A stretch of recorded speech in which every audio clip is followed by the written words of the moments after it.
Good evening, I'm Morgan Rumpf. And I'm Kim Avendondolo. Tonight, we take an in-depth look at the upcoming Whiteout weekend and what's coming up for both hockey and basketball teams. Plus, women's hockey star Maddie Paul is here to talk about the weekend's games, and Laker hockey analyst Chris Lewand is here as well to give us his thoughts, as well as Ross Bentley. This is Laker Connections. On Friday and Saturday, the busiest weekend in Oswego sports will be underway, as 8 games will take place in men and women's hockey, as well as men and women's basketball. All 8 games will be broadcasted here on WTOP 10. The action will start tomorrow afternoon as the women's hockey team takes on Canton at 3 p.m. Women's basketball will follow at 6 with a game against Plattsburgh. Men's hockey will drop the puck at 7 versus Potsdam, and men's basketball will take on Plattsburgh at 8. On Saturday, the games will begin at 2 p.m. with women's basketball facing the Potsdam Bears. The women's hockey team will begin at 3 for a second game against Canton. The men's basketball team will face Potsdam at 4 p.m. and the weekend will close out with the annual Whiteout game from the Campus Center Ice Arena, where the men's hockey team will face Plattsburgh at 7. The last matchup for the men's hockey team was 2 weekends ago as they traveled west to face off Geneseo and Brockport. After falling to the Knights on Friday, the Lakers had a short turnaround as they took on the Golden Eagles the very next night. Let's take a look at the highlight, courtesy of our partners at WNYO.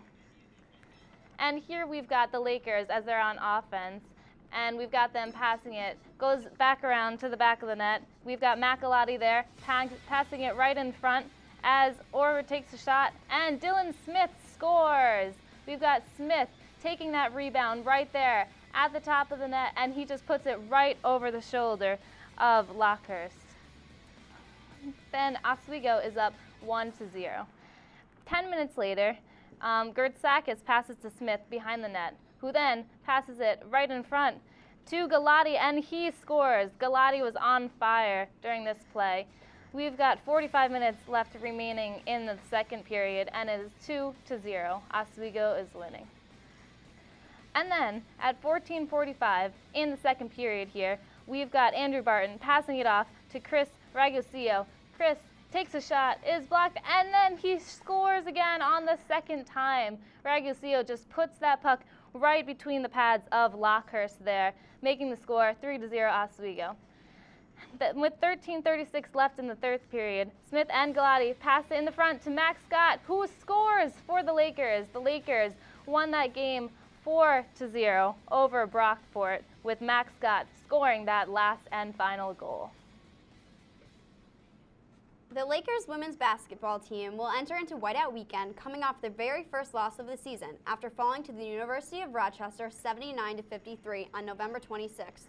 Oswego's Jen Robbins led the scorers with 19 points, but the rest of the Lakers weren't able to get the offense going, as the team just shot 25% in the second half.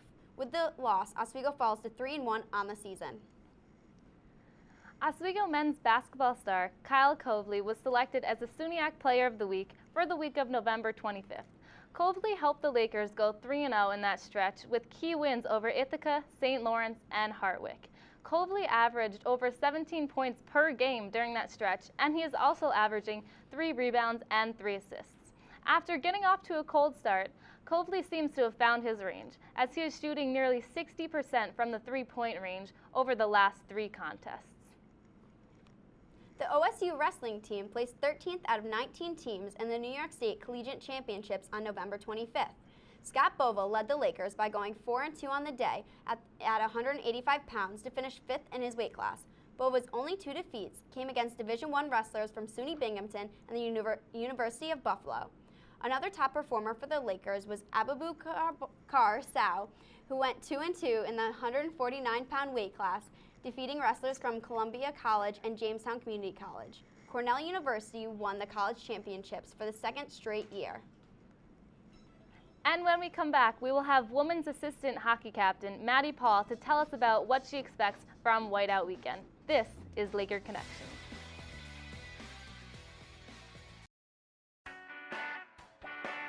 Hey Laker fans, remember the following.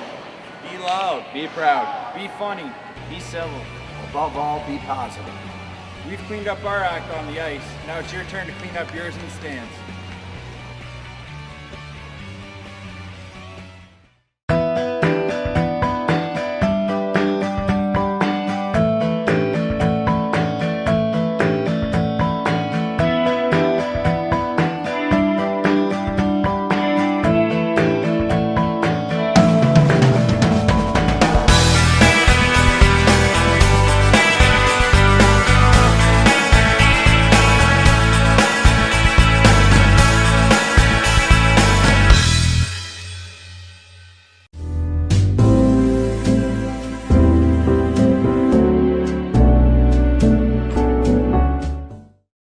night before the show, me and the guys, we like to loosen up a little bit. Blue, 42, hike! Every now and then, Dan likes to take it a little too far.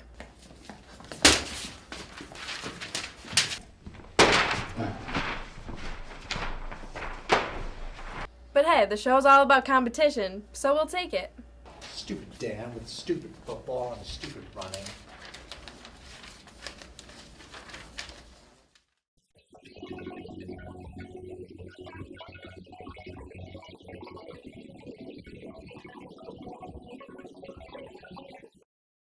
Malcolm, energy savers last 6 times longer than regular bulbs. This isn't my room.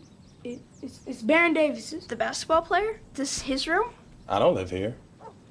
Millions of kids are using their energy wisely. What's your excuse?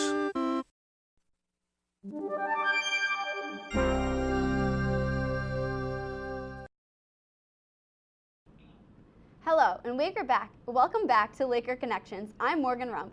At this time, we would like to welcome Lakers Senior Assistant Captain Maddie Paul. Maddie, thank you for joining us. Thanks. How's the season going so far for the Lady Lakers? So far, pretty well. We had our first weekend was a rough weekend against Potsdam, but it was the first weekend we were kind of expecting a little bit with so many freshmen coming in. But we managed to pull out a tie the second game, which was good. And then so far, we've been playing really well in our conference. We can't really ask for much more from the girls. So it's been a great start so far. And although you've been doing great, what do you think your team can do to improve a little bit this season? We need to work on our shot selection. We've been doing a really good job of out-shooting the other teams, and our coach has been showing us stats about our opponents and how we've been actually out-shooting them 2 and 3 to 1. But we need to take more quality shots, better shots that are going to lead to scoring opportunities rather than just getting shots on net. Mm-hmm. And what has been working really well for the team in providing those wins? Again, like the shot selection, and we've always been kind of a driver team where we just get the puck in deep, cycle it down low, and get those dirty goals up front that, I mean, the Plattsburghs and the Elmiras aren't scoring as much of as like we are, but that's what works for us. We just get down low and get the ugly rebounds, I guess you could call it. And you're a forward, and you're on the line with Ashley Lyman and Erica Truchsky, right? Yep. And so since they're both freshmen, how have they been adapting this year, and how do you work with them on the forward line? They've been adapting really well. Actually, all of our freshmen have. It's not easy coming into college hockey. It's a huge transition. I think that's where the Potsdam games were kind of a wake-up call for them. But they've been doing a really good job of just listening to the upperclassmen and the other girls so that they kind of know going into the games what to expect, even though they've never played them before. But they're both workhorses. They work really hard, and we work well together, so it makes it a lot easier when I know I can count on them to back check, or I just know that they're there, they've got my back if we ever run into trouble. Yeah. So far, the team is 4-1-1 in conference, but out of conference, you have the same record as Elmira and you're second in conference ranking. So what do you need to do to improve that record?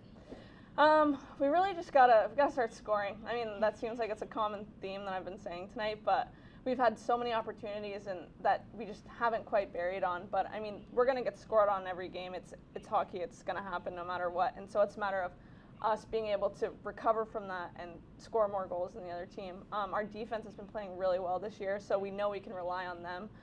It's a matter of us bearing down on the puck, the forwards, and just scoring more, getting in there and working hard. And scoring definitely has to do with being aggressive, and you are definitely aggressive out there. Last season you had 11 penalties, and this season so far you have 6, so we could definitely see that you're fighting to get the puck out there. So how does that work to your advantage or disadvantage? It definitely goes both ways. The better teams in our conference are more aggressive, so that's where it's going to benefit us. Getting in there, it's always going to be a battle no matter what, and so me going in there and just having that heads-up play and knowing that it's going to be a battle helps the other girls too, and it leads into just smoother play in general, even though it is more of a battle. But it gives me like the time I need kind of to get to where I need to go by everyone being aggressive. This weekend is Whiteout weekend, and as we know, it's a lot of energy. The boys are playing Plattsburgh, but the girls, you guys are playing Canton twice. So how is the energy and the environment different for the girls than the boys? You know, the Whiteout weekend isn't quite the same for us as it is for them. We don't have quite the enthusiasm that they do, but we take every game seriously. These points mean everything to us too, so it's really important for us to take these wins. All right. Thanks a lot, Maddie, for coming in. We're going to take a break, and when we return, Morgan will sit down with Oswego hockey analyst Chris Lewin to preview the men's hockey whiteout weekend. This is Laker Connection.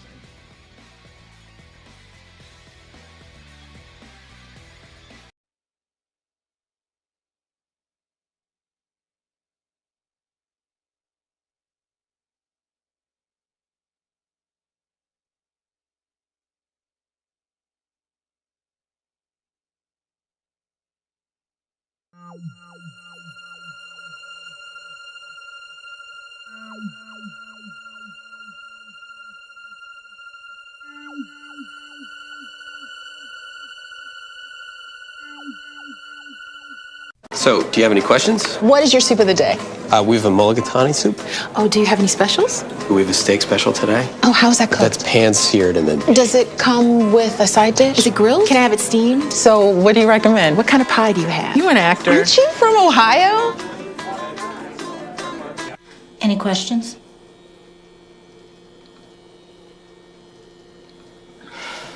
Ask questions. For the 10 questions everyone should know, go to ahrq.gov. So you can't save money? That's easy as pie. Drink from the tap. A $3 bottle of water a day times 10 years times 6% interest is over 14,000 clams. Small changes today, big bucks tomorrow. Feedthepig.org.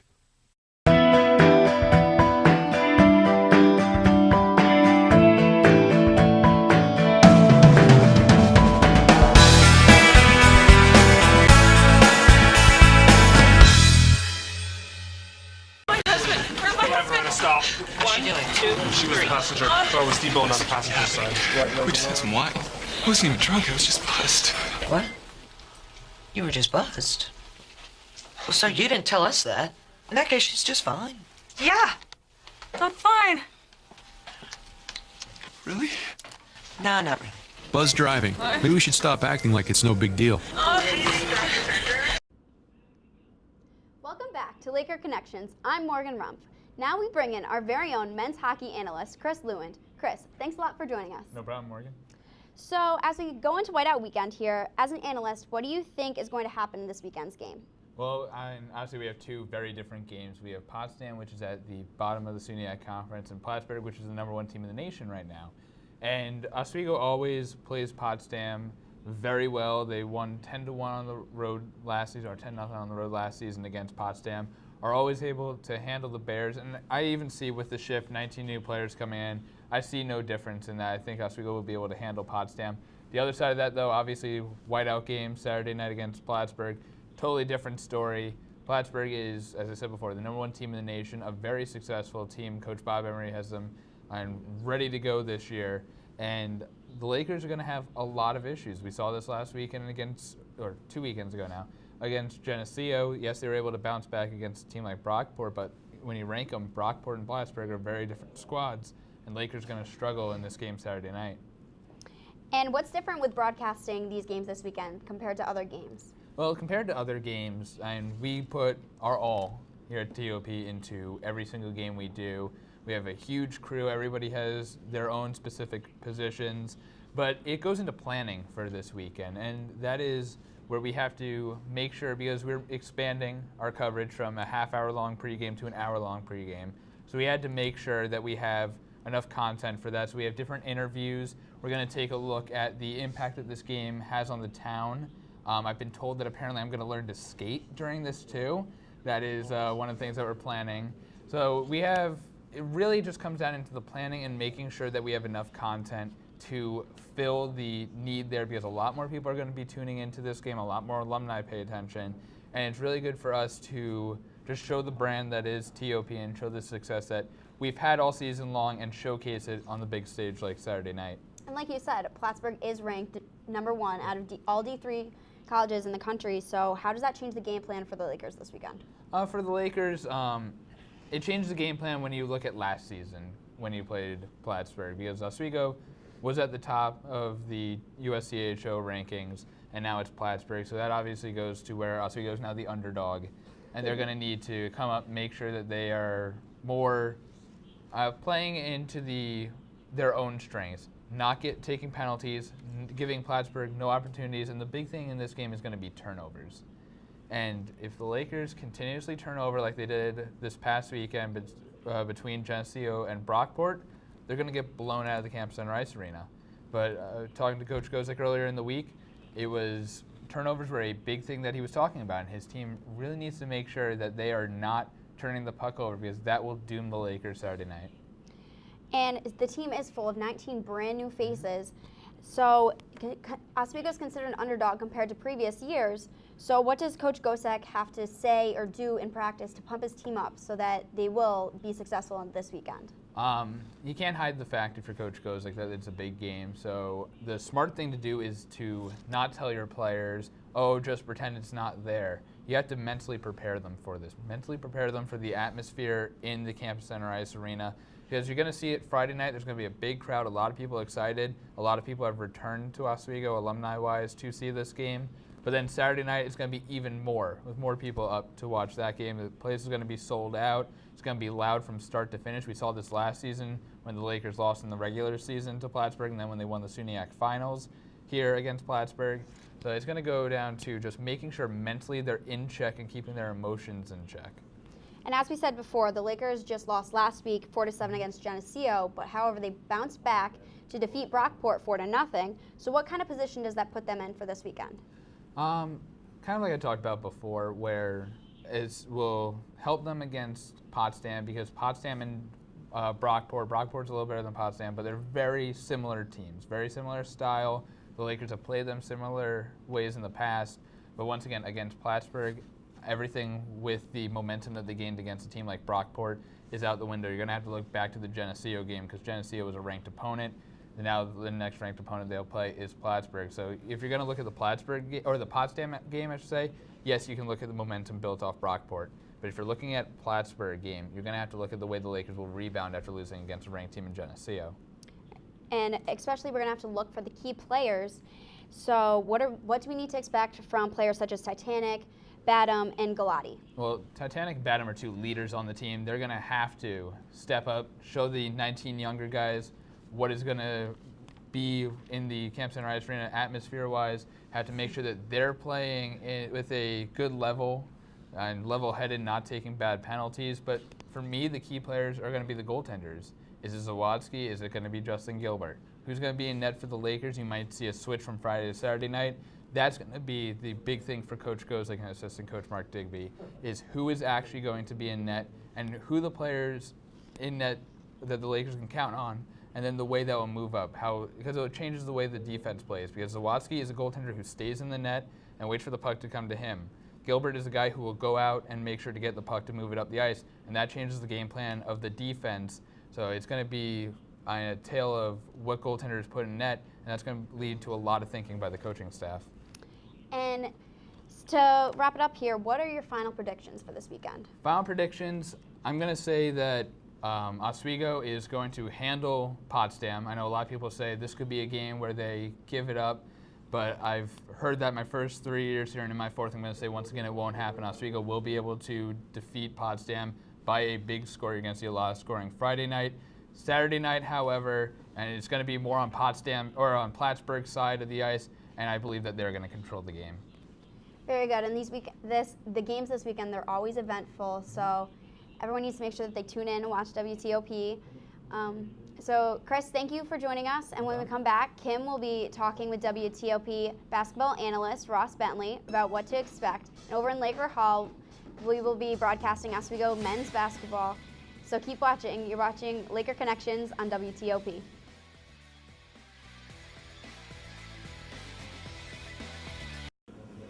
Down 70-35, and the Cougars were getting smoked like a cheap cigar. Honey, the credit fairy doesn't exist. What? It's make-believe. Nobody left anything under your pillow. If there's no credit fairy, then we'll make our credit score go on. We will, by doing things like paying our bills on time. There's no magic to improving your credit, but there's help, and it's free. Go to creditfairy.org. What?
My name is LaDainian Tomlinson.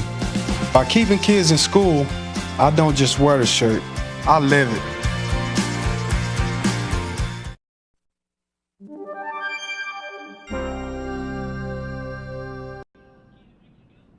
Welcome back to Laker Connections. I'm Kim Abendondolo. At this time, we bring in WTOP basketball analyst Ross Bentley. Ross, thanks for stopping in. Thanks for having me.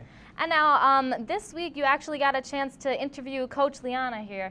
What kind of pointers did he give for what would be key in these games this weekend? Well, Coach Leone, was talking to me about these games this weekend, and there was a few things that he really pointed at. One thing that he wanted to say was he was just looking for constant improvement for his team. He has such a young team with so many freshmen and sophomores on the roster. He just wanted to make sure that they're improving every single game. For him, it's not about being results driven. Having said that, he recognizes that these are two huge games. You've got the rival with Plattsburgh on Friday. You've got Potsdam as well, who's a tough conference opponent. So some of the things he was looking at for these games was good shot selection. He wanted his guys to go out there, not take bad shots on one pass, work the shot clock, get the ball inside, get good shots, get fouled, go to the line, and also drive and kick, get it out to the open threes. And the other thing that he was really looking at for both of these games was crashing the boards, making sure that you're not letting either team, who both have very good size in the interior, dominate the glass. They only play one guy really who gets substantial minutes, who's over 6'4". That's Mark Candelario, the center. So they need their younger guys, their smaller guys, to go in there, crash the glass, and make sure Plattsburgh and Potsdam aren't getting second and third chances.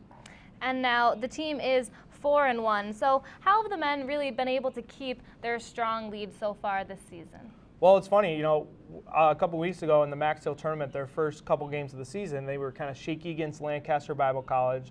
Then they lost to Newman. They really played poorly. They couldn't hit a shot. They only had a two-day turnaround, before they played Ithaca, and then they scored 99 points. And it seemed like, the basket was like the ocean to them. They just couldn't miss. Kyle Colby was hitting shots, Alex Rawa, Brian Sortino, they were all making their three-pointers. And then from there, they were able to use that momentum to kind of build up into those games against St. Lawrence and against Hartwick. Those are two really good road wins for this team.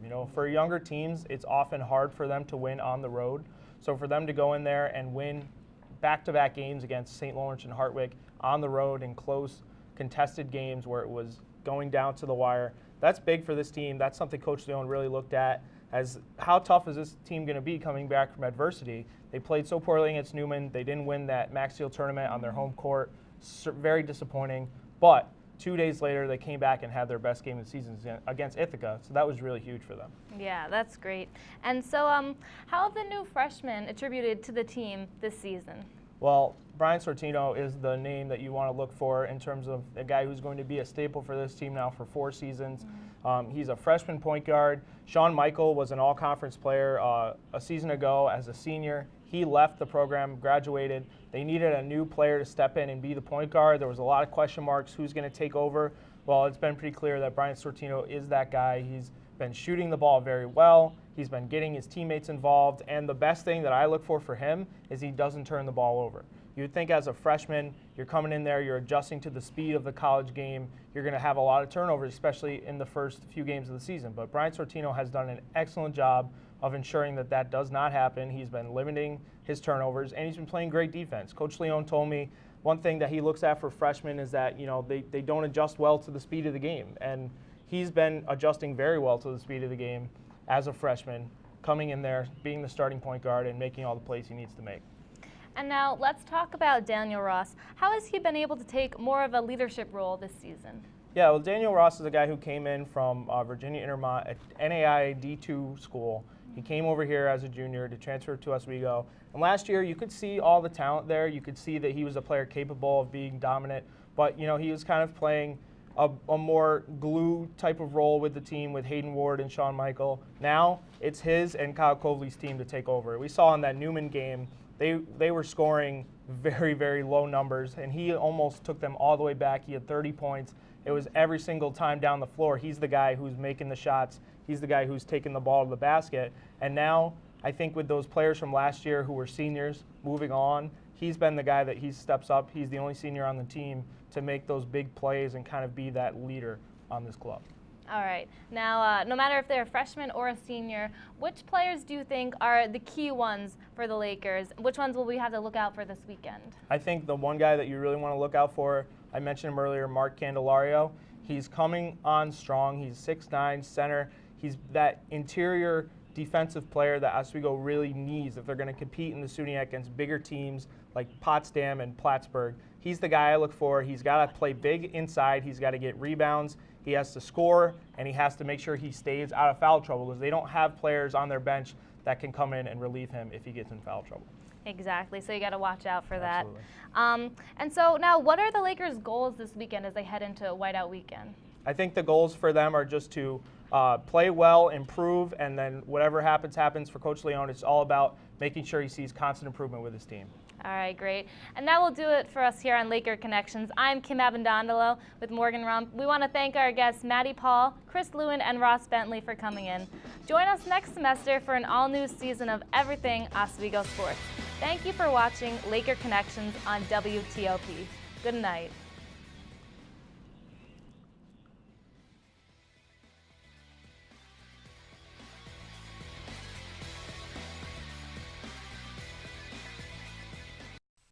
Do you like this top? So gay. Really? Yeah, it's totally gay. You know, you really shouldn't say that. Say what? Well, say that something's gay when you mean it's bad. It's insulting. What if every time something was bad, everybody said, "Oh, that's so girl wearing a skirt as a top"? Oh, you are. Those are cute jeans, though. When you say that's so gay, do you realize what you say? Knock it off. Get your Smokey on. If you see someone in danger of starting a wildfire, step in and make a difference. Because 9 out of 10 wildfires can be prevented. Only you can prevent wildfires.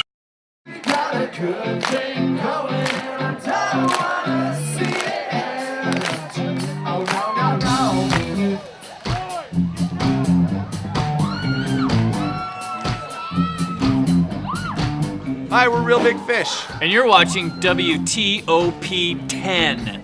Like the number.